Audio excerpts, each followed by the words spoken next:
Welcome in to the Rumbles of Red. I'm your host, Trevor Steinbacher, and this is how I thought the entire stream was going to go. 10 minutes, 24 seconds left in the Chiefs-Browns game. Kareem Hunt goes up and over for a 2-yard touchdown to make it 29-20. I was winning no money in DFS. The Chiefs are down by 9. It wasn't feeling good. And then at 10-10, one play later, Tyreek Hill takes it 75 yards from Patrick Mahomes. I start winning some money. My cash game starts hitting. The Chiefs are just down 9 or 2. And then 3 minutes later, Travis Kelce with the 8-yard touchdown reception from Patrick Mahomes put the Chiefs up. And we're going to have a great stream. We're going to have a lot of fun tonight. This is going to be a good one. I got the Monday Night Football game on. I hope you have the Monday Night Football game on. We'll talk a little bit about that here coming up. We're going to talk Sunday DFS, the main slate, some recaps, how I did. I did win a little money there, so we'll talk about that a little bit. We're going to talk about my season-long leagues. They were not as good this week. Actually, I've got one going on right now where I was down. I was up 12. He has Josh Jacobs, so we'll see how that ends up going. Not looking good, though, currently. We've got Red Six-Pack coming back this year. We're stoked about that. I think that was a crowd favorite last year. We'll talk waivers. We'll talk streaming quarterbacks for week 2. And we got a little Dynasty Corner at the end. And we've got your chats. Come on in. Hit the like button. Send in your chats. Send in your thoughts on week 1. We're here to have a lot of fun. Hopefully this Monday night thing works well with the football game on, with the streams going live. So I'm excited to be here with you all. And we're going to get started here. I'm going to start with Monday Night Football as it's on. I just want to hear from you. Do you have any season-long games going on still? Anything that you need to happen here? I was pulling up my game. I'm now up 6. So Josh Jacobs scored that touchdown. I've got a 6-point lead now, and he's got Josh Jacobs. So that's what we're looking at so far with Monday Night Football as they get within 2 minutes here of the first half winding down. What do you got going on? What do you have for Monday night? Do you have any big-time players? You know, there's some Waller, Jackson, Mark Andrews in season long. Maybe you were riding Carr. Maybe you're in a super flex. You need a little Derek Carr this week. Josh Jacobs was kind of a dead zone running back, which this week was pretty hot for dead zone running backs. They had DeAndre Swift, Chris Carson, a couple of those guys in that third round really showed up this week. And get Melvin Gordon. Wow, what a week for him. He's not quite old yet, right? He's still plugging along there. He had a great week there. So a lot of good middle guys there for the running backs. And we'll talk about some of the stars, some of the star running backs, the guys you took in the first round, they didn't show up. Dalvin Cook, Christian McCaffrey, they did, but not all of them. Zeke, Aaron Jones, looking at you guys. Where are you at this week? We'll talk about that a little bit here in the Reds 6-pack as well. We got Waller. All right, I'm down 5 with Waller, and he has Andrews.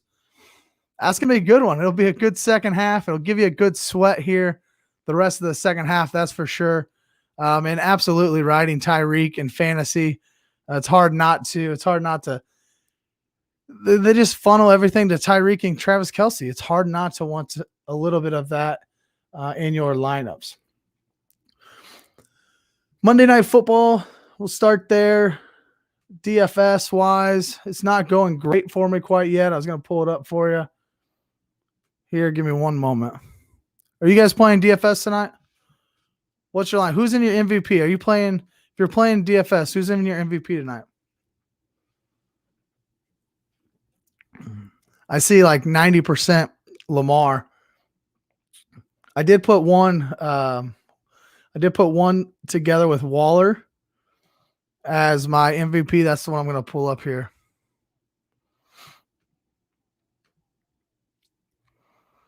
Add it here. Get rid of myself. check this out. I don't know. It was fun. It's not doing well, but I really wanted Waller in the MVP spot. He's only 5.7%, and this is a 1,700 person contest. A little bit big for me. I usually just do a 3 max 100 person league for these single game slates, but I like the payout structure for this one, so I decided to throw a dart at it. Decided to try to get really different with Darren Waller. I'm duplicated twice, so there's 3 of us that have this exact same lineup construction. I don't think it's going to get to the top. At least this first half, it doesn't feel like it. I have 0 Josh Jacobs, so that's not good. I got a little bit of Hollywood Brown, and I got a little bit of Tyson Williams. But so far, nothing's been going well today. Hopefully the second half gets rolling a little better. And if we're still on when that second half gets started, we'll talk a little bit more about that as well.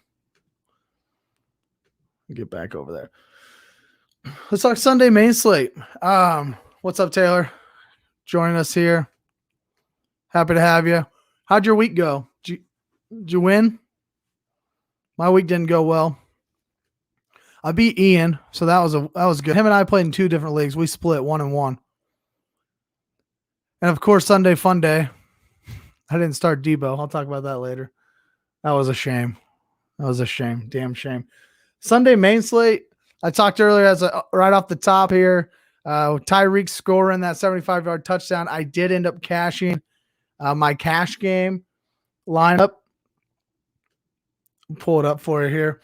Originally, I had Devontae Adams and Adam Troutman and Alvin Kamara. Those were my 3 plays in the afternoon that I wanted Adams and Kamara because it was going to give me a lot of salary to move off of them. And it wasn't going well. The first early half of the games didn't go well. So I needed to pivot here. And so I did.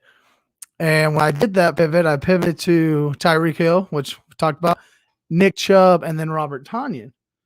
And Nick Chubb had a great game as well. It was big time pivot. It was super low owned. I think Hill came in like 5% less than Adams, but that was a smash compared to what Adams did. And then Chubb was like sub 5%. So nobody had him. And most of the time you're going to do that in tournament plays, but I want to do it in cash as well because I needed to surpass a lot of people to end up in the cash games. It's going to be weird watching this game and trying to talk at the same time. Just saw Waller's incompletion. I thought it was going to be a big play. I needed to get up there. I need to surpass some people. So I'm going to pull it up, just show you my lineup, show you kind of what I thought, why I got to this in the cash game. That's what I want to do. I just want to talk about it. I don't care if I win or lose. I don't care about that. I just want to talk about why I played these guys. So if you decide to put a cash game lineup together this week, you have a little bit of insight from me, at least a little, not too much. All right, let me add it to the stream here. I feel dirty rooting for a Raider. Yes, sir. Yeah, we don't need to do that, but it's hard not. I mean, Darren Waller's so good. It's hard not to root for him. Not good. Took home a win in Sunday Funday, though. At least one of us did, because I sure didn't. All right, so here's my cash game lineup. Most of these cash games, they're 50-50s or double ups. That's all we're really playing. All the guys I talk with daily about it, that's all we play when we play cash. You can play 1v1s. There's some other things out there that would count as cash as well, but I usually just stick to 50-50s or double ups. And most of these I played in 100-person double ups or less. At least this week, that's what I did there. So I knew from the beginning Jalen Hurts was going to be my guy against a weak Atlanta defense, plus the rushing floor. I love the rushing floor of Jalen Hurts. And if he stays cheap, I mean, he's like Kyler Murray, but cheaper every week. So that's kind of what I was going for. He hit. I had way too much Mostert everywhere this weekend. It was so hard not to put him in there. Unfortunately, he got hurt. Najee Harris, 100% of snaps, 100% of all the running back stuff that was going on there in Pittsburgh. He just didn't He just didn't produce, didn't finish. 16 carries, 45 yards, just didn't produce. But I think the spot was right. I think the play was right at the price that he was at. Diggs, it was fine, a little expensive for just 9 catches, 69 yards. And then you see the Tyreek Hill here. That's what really put me over. And Nick Chubb came in. I mean, 83 yards, 2 touchdowns. That was big time for me, especially in FanDuel. FanDuel is not PPR; it's only half PPR. So those touchdowns are big. I mean, obviously they're important anytime, but when you're not getting that full PPR, the touchdown equity is huge. And then I also flexed to Robert Tonyan. That kind of sucked. It doesn't matter because it's just a 50-50, so you only have to beat half the field. But if this was some kind of tournament, I would have been pretty ticked about Robert Tonyan there. I did win. I won one tournament here. Not the tournament play I thought I was going to win. I had a Mahomes stack that I loved coming into the week. I thought it was going to be low owned because they're so expensive. It's really expensive to play the Chiefs on here. And it's hard to get a good lineup around them, but I had one good one. I was, I think, just a point shy from cashing in that one. But I had a Mayfield stack with Landry. So Odell Beckham was called out, right before the game started. And that was important for me because then I just pivoted to Landry as many places as I could. I thought he'd have a good game. He did have a good game. And then I wanted to stack Baker because Mahomes is so expensive. It's a lot easier to stack the teams against the Chiefs than it is to stack the Chiefs themselves. I didn't win, life-changing money here, so don't get too excited. I won a whole $15. But it was just the play. That's what I care more about. You guys can put your own money in there wherever you want. For me, I felt like Christian McCaffrey was going to be really low owned, just at his price, especially in tournaments. It wasn't too bad, 18%. I don't mind that. If you see in here, only Travis Kelce at 26%. That was the highest owned player that I had. That's really good for tournament play. That means I did everything I needed to do to get some low rostered players that had high upside and high ceilings. So I went here, Christian McCaffrey, Damian Harris, 23 carries, 100 yards. You can't be mad about that. I like his ability and just he's going to get a lot of work in New England, I believe, this year. So I think if his price stays pretty low, could be a good spot here and there to go to. And then, of course, I brought back with Tyreek and Kelce. That's what you can do. If you want to get both of those guys in, you really can't do that and play Mahomes at the same time. But you can do it, as you see here. I go with Baker, 3% owned. He doesn't smash by any means, but he's low owned. He has a decent game. Landry helps me out here with 16.9. He had a rushing touchdown. I thought that's what he had. So he goes nearly 3 times this is 2.5x his salary there. Thought that was pass interference. Doesn't look like it. He goes 2.5 times his salary. And then, of course, Kelce and Hill do what they need to do. Everett got a touchdown there in Seattle. So this one hit. I ended up just cashing. Still quite a ways away. 20 points from first place, which is okay. I'm happy I got the money, but that one kind of came out of nowhere towards the end of that Browns-Chiefs game, so that was pretty awesome. Awesome there. And then I want to show you one more here, just the favorite one from the beginning. It was my Mahomes play. I'm going to show it to you here. It got close. It did get close, but ended up about a point shy from I hit the wrong one. Point shy from going. Who helped you win some money this week in DFS? Did you play Hill or Kelce? Did you play any DFS? I know some of you out there do, because we're in the same league.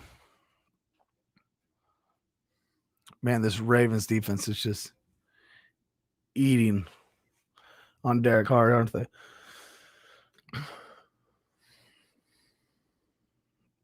Well, that's not the right one. So in this one, Mahomes, Hill. I brought it back with Jarvis Landry, but I had another kind of. I late swapped to Mike Gesicki. It was dumb. Got me a whole 0 points, man. And I only need one more point to cash in this one. It was so frustrating. There it is right there.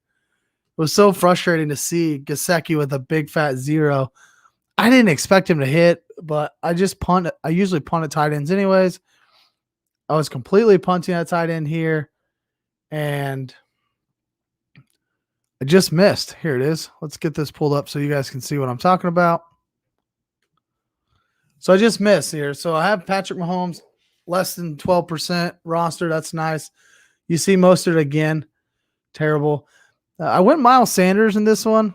He's a guy that was kind of under the radar, I believe. Somebody I switched to late on Sunday before the games kicked off because that offensive line is really good, and Atlanta's defense is just terrible. Atlanta as a team is just terrible. But late swap here, I kept Tyreek because I knew he was going to be less rostered than Devontae Adams, so I kept Tyreek. But I swapped to Jacoby Myers, who is supposed to be the number one in New England. That game didn't really go off. That happens, and I skinny stacked him with Mike Gesicki, which didn't do anything for me. If I could have, maybe if I don't really know if anybody else was in this range. Jawan Johnson, maybe that would have been a great play. I probably would have cashed at that point in time. So, not a bad lineup. You see here, I got a stack brought back Landry. I've got a skinny stack with Myers and Gesicki. I got a skinny stack with Ridley and Sanders. So there's a lot of correlation all over the board with this one, and I liked it a lot. I would never eat off Derek. No, I think they're eating Derek at this point. Every time I look up, there's no sack going on. So, all right, let's stop. Let's move on from DFS for a while. Let's get in. We'll come back and check Monday night's lineups there. Still here for me though. Dude, Sunday night was bad. I didn't do well last night, so we don't need to talk about that one. All right, let's get into my favorite episode. My favorite segment from last year, Red Six Pack. This year, I'm going to talk about the top 6 things that I take away from every week. So much happens on Sunday. It's hard to digest it all at once. I'm going to be here to help you, kind of remind you what happened this week. Even back to Thursday night, my top takeaways and how you should react to them, because I just go over the fantasy. It's overreaction Monday, right? You have to overreaction Monday. We don't do that. I just want to talk about takeaways and Mondays. Number 1, we're be patient with our stars. Let's start at the top. So many different players didn't show up this week. Nick, Mike Evans picked up 5 points. Eric Jones, Saquon at less than 4. Aaron Rodgers gave 1 point, maybe depending on your quarterback. The scoring is, it was tough because it's not as you drafted at the top. Aaron Jones, Saquon, all first round draft picks, and they don't come out and really defense.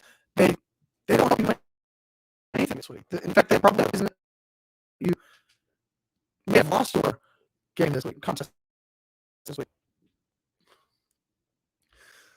But I'm going to say be patient with them, because you didn't spend high draft capital on these guys, and they're going to be stars still. It was a bad week. I could go to the Tampa Bay Dallas game. It wasn't set up for Zeke to run. Tampa Bay has a great defensive front. Their wide receivers were destroying Tampa Bay's D-backs, so you can't blame them there. It's just kind of hard not to. It's hard not to see all the reasons why Zeke didn't smash this week, and that's okay. Aaron Jones, I didn't see the Denver or the Green Bay game. I saw the score. It obviously was just a really bad game for. I got some cutting out here. Is my internet lagging? I'm plugged in. Maybe it doesn't like it because I've got the game streaming as well. It's halftime. We'll cut that out. Sorry about that if it's lagging a little bit. Good old Google Fiber. They are not a sponsor. But anyways, just be patient with your stars, guys. I wouldn't go out and try to sell these guys. I would ask around, does the Zeke manager want to sell him because maybe they think that he's done? I would ask around there. So Mike Evans, I probably wouldn't be as quickly to go pull the trigger on because Antonio Brown looked really good. So did Gronk. But Aaron Jones, Saquon, Rodgers, all these other stars, don't be afraid to ask around. See what they think. If they are interested in moving them, and can you send Melvin Gordon? Had a great game. You maybe spent a 4th or 5th round draft pick on him for Aaron Jones or Zeke. I would, because I think I'd rather have the long-term stability of some of these stars than the short-term success of Melvin Gordon.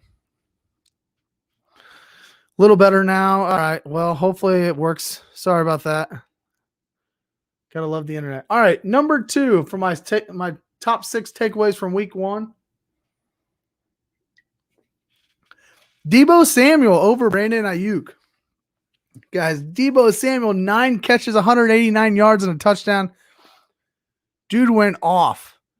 I did not expect Detroit to push San Francisco like they did. I did not start Deebo Samuel. Started Laviska Shenault. I thought Jacksonville was in a good spot against a poor defense in Houston. Me and most everyone else was completely wrong about that game. And Brandon Ayuk's having a little issue with his hamstring. It seems like he didn't get involved at all in this game. And I think even if Ayuk's healthy right now, I love what I see out of Deebo Samuel. I've always loved Deebo Samuel. And if he's healthy, he's the number 1 wide receiver on that team, in my opinion. So I would definitely continue to take him over Brandon Ayuk. I don't think you can go and trade for him with Ayuk, but if you're some reason, if you got both of them on your team and you have to make a decision moving forward, I'm taking Deebo nearly every time. Number 3, Kyler Murray and Russell Wilson, they look like the stud quarterbacks that they looked like last year to start the year. If you remember back last year, Russ, I think through the first 8 games, Kyler through the first 10 or 11 games, both of them were just on a tear. Both of them, it felt like, were headed towards MVP status potentially. Both of them fell off in the second half for 2 different reasons. Kyler hurt his knee, played on a bum knee the rest of the year, and the Seahawks stopped running or passing the ball. It was a weird situation, but that's what they did. They both looked really good this weekend. Kyler, 21 of 32, 289 yards, 4 passing touchdowns. He ran another touchdown in addition to 20 more rushing yards. Just threw the 1 interception. And Russ, very efficient, 18 of 23 for 254 yards and 4 touchdowns. Nearly a quarter of his completions were touchdowns. So that was a great stat for them. Both of these guys are studs. I think that if you've got them on your team, you're very happy right now. Josh Allen wasn't a quarterback that was drafted up higher than these 2 guys that you're probably not as happy about. We'll see how Lamar Jackson ends up with this game. He seems to be doing okay so far, though. But yeah, Kyler, Russ, Mahomes, All these stud quarterbacks showed up this week.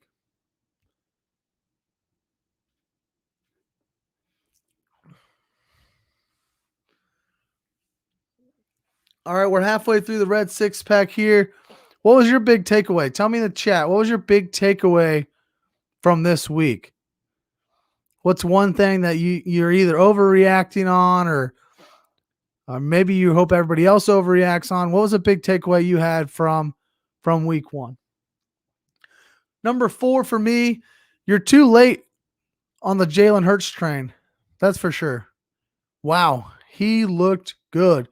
We'll keep the quarterbacks rolling here. 62 rushing yards.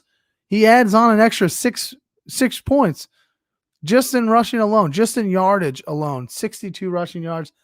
Plus, he has 3 touchdown passes this week. And his next 3 opponents, the 49ers, who just gave up 29 points to Jared Goff, the Dallas Cowboys, who just gave up a ton of points to Tom Brady and the Buccaneers, and then Kansas City, who, Baker only ends up with 13 points, but they're not a real pass-heavy team. I think Jalen Hurts will be fine against the Chiefs defense. Hopefully by then, Tyron and Frank Clark are back in. That'll help, but he's got some good spots coming up, and I think Jalen Hurts is going to be potentially the first quarter of the season's MVP just in terms of fantasy points compared to where you drafted him at. So you're too far behind. If you didn't draft Jalen Hurts, you're not getting him now, that's for sure. And I think he's going to be, top 10 quarterback this season, if not top 5. I think he's really, with that rushing floor, I think last year he averaged 75, 80 yards per game potentially. And so it comes out with 62 already the first week. He's got a great rushing floor, and I think he's going to continue to use his legs for great fantasy production. Number 5, stash Justin Fields if you can. Go out, take a look, throw a little fab on him if you're in a free auction waivers, if you're in a free agent auction waivers. Put a claim in for him. If he's on your waiver wire, which he might not be, I think he was rostered in about 75% of leagues, but go take a look because this guy is going to be starting very, very soon. He looked good. He only played a handful of snaps on last night, but he looked good and he got a touchdown off that. They're going to use him, I think, just a little more every week. And I think that, honestly, they just didn't want him to have to go up against the Rams. So let's not worry about him. He's going to be starting sooner rather than later. If you can go get him, stash him now, give it a few weeks, because I think once he gets in there, he's going to have a rushing floor as well. Very similar to the Kylers and the Russ, Lamar Jackson, Jalen Hurts. I'm not saying he's going to be that good, but as far as fantasy goes, if he's running the football like some of these other quarterbacks do, he's going to have a great floor.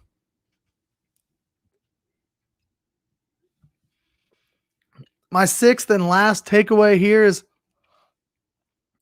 I've got 2 preseason calls in terms of running backs that looked pretty good this weekend.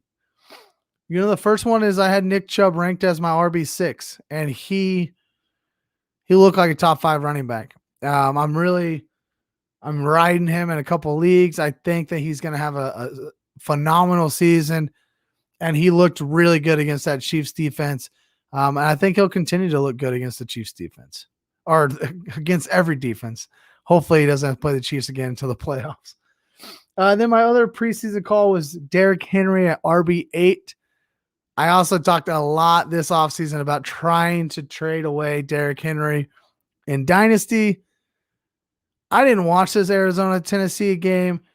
Obviously, it didn't go well for Tennessee. It didn't go well for anyone on that offense. They will be better. Derrick Henry will be better. But I don't know that we're going to get Derrick Henry of last year. And that was the whole premise, right? The dude was a top 5 running back last year. I don't think we get top 5 running back this year because this Tennessee defense is terrible. They're not going to stop anybody. So Tennessee is always going to be playing from behind potentially, which isn't good game script for Derrick Henry. And at least through week 1, I would say that I'm right about that call. We'll see. We've got 16 more games, 17 more weeks to go. But I don't know. I mean, I would trade Derrick Henry for Nick Chubb straight up right now and take Nick Chubb for redraft. I don't know if that's happening. I don't know if anybody else would do that. But if somebody would offer you Nick Chubb and you have Derrick Henry, it'd be hard to say no. Let's talk about some waiver wires. Who are you looking at this week on your waiver wire? Who do you think is going to be your top target for waiver wire ads this week? Who are you going to go after? I want to hear it in the chat. Get you guys moving in the chat here. Don't forget, hit that like button while you're here too. That always helps out. The more likes, the better. Appreciate that. You can hit that subscribe button as well. Started today with 37 subscribers. Would love to get to 40 by the end of tonight. So hit that subscribe button. It'll alert you every week whenever I go live. I'll try to continue to go here at 8:30 on Monday nights. We'll see if, as long as the internet doesn't mess up on me, that's for sure. Looks like the Henry Ruggs, was it just it says a calf? Got an alert said it was calf. Is he going to come back in the game? I turned the game off, so hopefully it helps the internet. But let's talk waiver wire ads. I want to hear your waiver wire ads for the week, and I'm going to tell you 3 different guys that I think you can be targeting as you start to look at your waivers tomorrow. Most of them run Wednesday morning, but let's just, be aware of when yours run. Looked like a cramp early. Okay, thanks, Lucas. Looked like a cramp. Ruggs cramping up.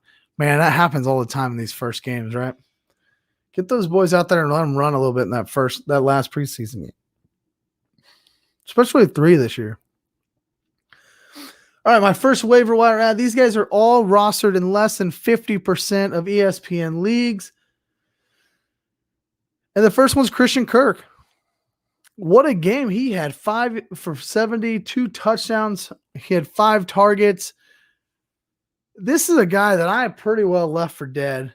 I thought Rondale Moore coming in, AJ Green coming in, Christian Kirk was going to be left for dead. But he showed out. And I'm not going to go spend, all my money on him. But AJ Green only had 2 catches. He did have 6 targets, but only had 2 catches here. And Christian Kirk capitalized on his targets.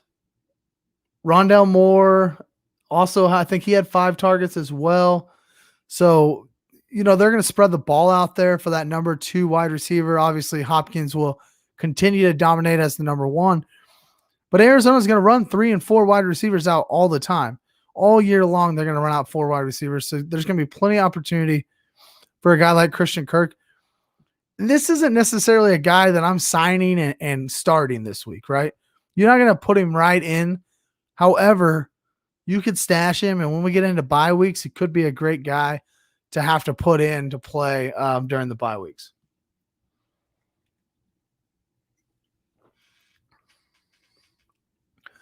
Number 2, Zach Pascal. I had a lot of Michael Pittman this week. I thought this is it, right? He's going to get there. It's going to be the first time finally. And it wasn't. It wasn't him. Instead, it was Zach Pascal. 4 catches, 43 yards, 2 touchdowns. I expected it to be Hilton. I think Pittman. I think everybody expected it to be Pittman. No T.Y. Hilton. And Zach Pascal stepped up, and I think it's worth the ad. I think it's similar to Christian Kirk. You're not going to step in and start him this week, but stash him at the end of your bench. You drafted guys towards the end of your draft that you're not going to need anymore. Pick up some of these guys cheap. Don't spend a lot of fab, but pick them up, put them at the end of your bench, and see if this is for real. See if Christian Kirk does this again next week, or Zach Pascal does this again next week. He's not going to catch, 50% of his balls are not going to be touchdowns like they were this week. but maybe he's going to be involved. See what happens. The last guy, this is a guy that I would spend. I don't know. How much fab are you going to spend on Elijah Mitchell this week? You get $100 for waivers. Okay. If you get $100 for waivers, how much are you going to spend on him? I want to see it in the chat. How much are you going to spend on? I think 20% is about the right number. And the reason I say 20% is because we got I bet he'll go for like 50, but I think 25% is the right thing. Raheem Mostert out 8 weeks. We got that update earlier today. Didn't tear his ACL. He's got a meniscus issue in his knee. Sounds like it was something he was battling before. Creep back up. Hurt him again. 2 carries. Man, I just traded for him in a Dynasty League too. I had Trey Sermon. So I traded for Mostert, and two rushes in, he gets hurt. That was tough. Man, that was tough. Anyways, back to Elijah Mitchell, though. I don't think he's going to be the starting running back. Okay, so that's why I don't want you to go too crazy for him. Yeah, 19 carries, 104 yards, and a touchdown. Feels like he probably should be the starter. But I still think it's Trey Sermon, 3rd round running back. He was a healthy scratch, and I'm going to talk a little bit more about him coming up.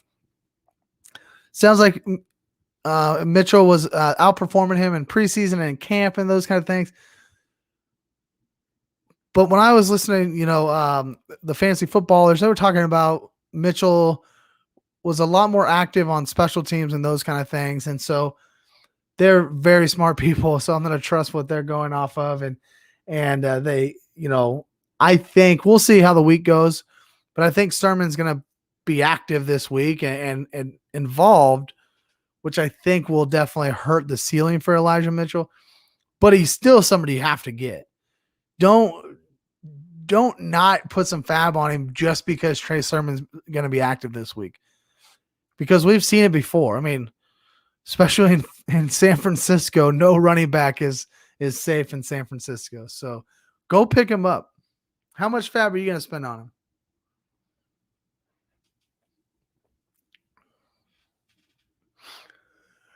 All right, let's move on. Forgot about this segment. Drop City, baby. See, this is what I'm going to have to do, guys. I want to keep all these segments, right? Every Monday night, we're going to go live, watch the game, hang out in the chat. But I need some of the drops here, right? I need a drop City, baby drop. That would be sweet. Get the red 6-pack. Give me some artwork in here. You know anybody? You guys know anybody that can do some artwork for me? Need some more done. All right, let's go to Drop City, baby. This segment is a couple guys that I would be okay with you going ahead and dropping this week. And there's one guy not on this list that I need to add to the list, and that's Judy. It sounds like he's going to be out 6 to 8 weeks, potentially maybe 5 to 6, with a high ankle sprain. So he didn't break it, but these high ankle sprains are not good. And if you're in redraft, I mean, if you have an IR spot, you can go ahead and put him on there, but I don't know of a good reason why you should keep him for the next 6 weeks while you're not going to be able to play him at all. So he wasn't on my list originally, but I just added him there. First guy for me is Michael Gallup. Similar situation for as Judy is. Out multiple weeks with a calf injury. Again, if you have an IR spot, go ahead and put him on the IR spot. But he's looking, I mean, we're looking at 4, 5, 6 weeks here with this calf injury. And if you need the bench spot, I'm okay with you dropping Michael Gallup. It sucks because he looked good and he looked like a great complement to this high-powered offense. But you're not going to start him even if he's healthy every week, and now he's not healthy. So go ahead and drop him. You'll be better off without him. There's other guys out there. Those guys I talked about, Christian Kirk, Zach Pascal, if you need a wide receiver, I'd rather those guys be on my bench healthy and playing each week than Michael Gallup just sitting there and not playing and not producing anything for me. The other one is Sony Michel. Rostered in 81% of ESPN leagues. If you have him as a handcuff to Darrell Henderson, don't drop him. Keep him. You're going to want that. That's a fine place to have. But if you don't have Darrell Henderson, then Sony Michel is wasting space on your roster. This dude had one touch last night. And maybe it's because it was, first game. Maybe he's still trying to get acclimated. He just got traded there. I understand all the buzz around it, but I wasn't a big fan of him before. He's a backup running back, and that's what he is. And backup running backs, unless you have the starting running back, are doing you no service in redraft leagues. You're not going to sit around and wait for somebody to get hurt. You can't tell me you're just going to keep Sony Michel just in case Darrell Henderson gets hurt. Even if he does, that doesn't guarantee Sony Michel will be the starter. I mean, look at San Francisco. Nobody thought Elijah Mitchell was going to be the guy come in for 19 carries and 104 yards. I don't like Sony Michel. I don't think he should be rostered in 81% of leagues. And if you're one of those 81%, just go ahead and drop him. It's okay. You don't need him. And you're not gonna start him ever unless Darrell Henderson gets hurt.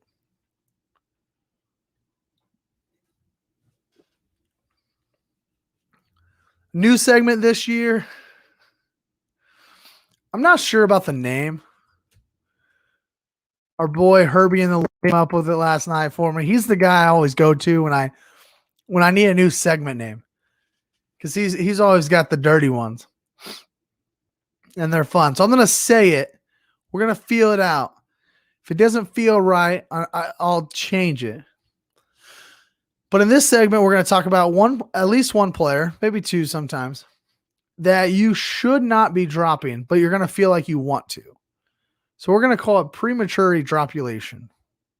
And it still didn't feel right even saying it out loud. So we're just going to call it premature drops. You got the drops. You don't got the yips. You got the drops. And this week we're going to highlight Trey Sermon. We just talked about Elijah Mitchell. Trey Sermon, rostered in 75% of leagues. He has that late inactive. What the hell's going on in San Francisco? You get the alert from the fantasy app. Hopefully you got the Fantasy Life app. Also not a sponsor, but a great app. They are very, very quick with their alerts. The sleeper app's pretty quick with their alerts as well. But Trey Sermon, get the alert from the Fantasy Life app saying he's going to be inactive on Sunday. And that might scare you away. If you have Trey Sermon on your roster, you might think, what the heck, I'm going to drop him. He didn't even play Sunday. You're right. He didn't. However, I firmly believe he'll be the starter this week. I think it'll be more of a committee between him and Mitchell. I think Hasty's probably just a special teams guy and a third string running back. I don't think Trey Sermon's worse than JaMychal Hasty. So I'm not worried about him. Although he was surpassed by Hasty in the depth chart, I think it had more to do with what Hasty does elsewhere. They're not going to take Trey Sermon and put him on kickoff. That's just not going to happen. So hold on to him. Hold on to him tight. Don't go dropping him this week. It's going to I'm interested to see Wednesday morning. That's probably the first guy I'm going to search. How many times was he dropped? Rostered in 75% of leagues now. I wouldn't be surprised if that dropped to maybe 40, 45. Maybe not as much now that Mostert got hurt. But if Mostert would have played that game, I think everyone would have been dropping Trey Sermon. And I don't think it's the right move.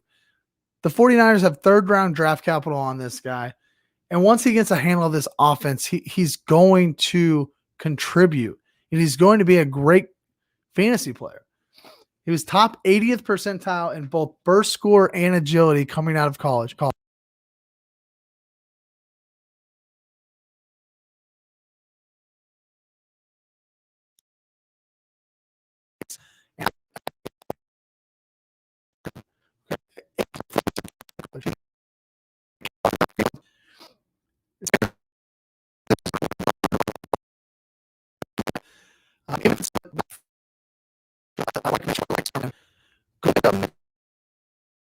And don't drop Trey Sermon this week. He is this week's premature drops player.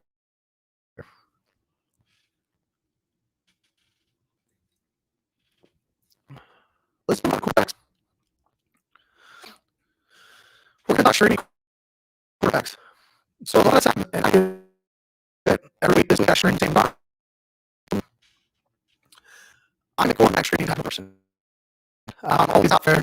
I rarely pick quarterback high, and I just stream week to week. That's just what I do. I try a little bit of Lance this year. Just thinking potentially if he gets the start early, he could be a league winner late. So I'm going to just put it in my bench, and I'm just sure quarterbacks. That's what I did this week. Same problem. In a 14-team league, it's a little harder to string quarterbacks, especially when there's a couple guys holding two in a one quarterback league. That's how I do. So who would you like to string this week? If you look at streaming quarterbacks, where are you going to go this week with your quarterback? What quarterbacks do you like? Who's that good matchup this week?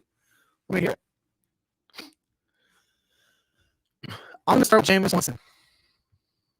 Against Carolina this week, look, last week, it was an anomaly a little bit, right? 14 for 20, 148 yards, 5 touchdowns, 3 carries for 37 yards, 33 fantasy points, 5 of his 14 passable touchdowns. 5 of 14. That's just ridiculous. Sounds like I'm on audio problems again. Is it the audio or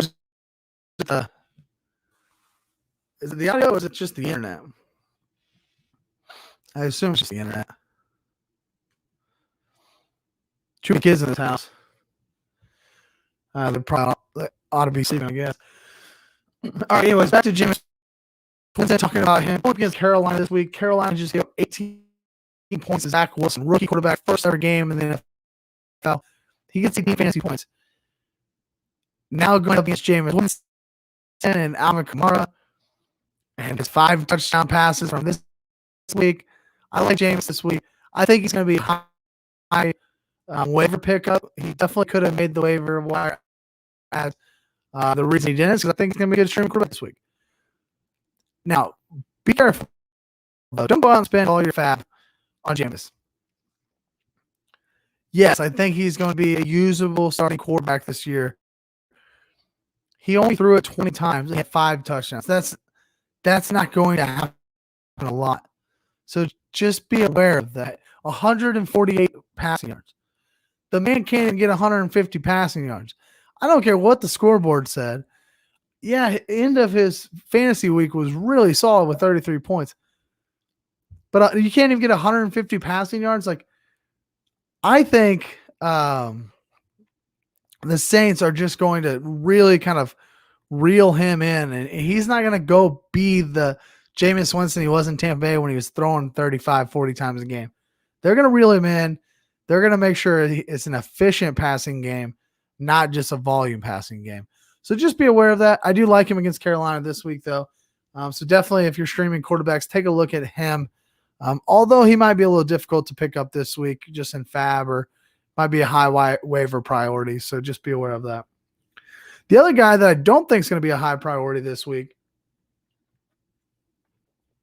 is Kirk Cousins. Only rostered 24%, going up against Arizona this week. Yeah, I know. Tennessee just faced this team and didn't do very well at all. But this Arizona offense is legit. And the Minnesota defense couldn't stop the Bengals. Joe Burrow and company puts up 27 points on them. They couldn't stop the Bengals. Why do you think they're going to stop the Cardinals and Kyler Murray and potentially front runner for MVP? You know, I think he's probably top 4 after this week. So I think Kirk Cousins and this Vikings team are going to be chasing most of the game. Chasing, which, you know, will be good. Kirk has been usable. Kirk was usable last week. He's not a high profile guy. He just kind of just does his thing. Dalvin Cook's there, so nobody really wants to go after him because you're worried about, you know, Dalvin Cook's got so much volume. But I like Kirk Cousins in this spot. If you're streaming quarterbacks, he's probably my favorite streaming. I think I might even like him a little bit more than Jameis. Plus, he'll be cheaper fab if you're using fab. You might just be able to wait till waivers run and then pick him up as free agent, honestly. I like Kirk Cousins a lot this week. Go ahead and pick him up as a streaming quarterback.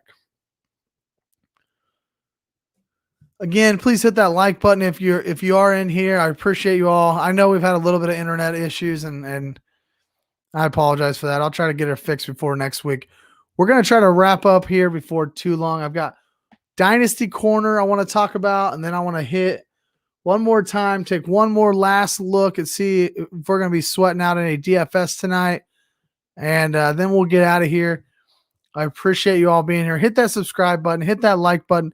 If you're listening on Apple or Spotify afterwards, thank you for listening in. Hit the subscribe button on Apple, Spotify, YouTube.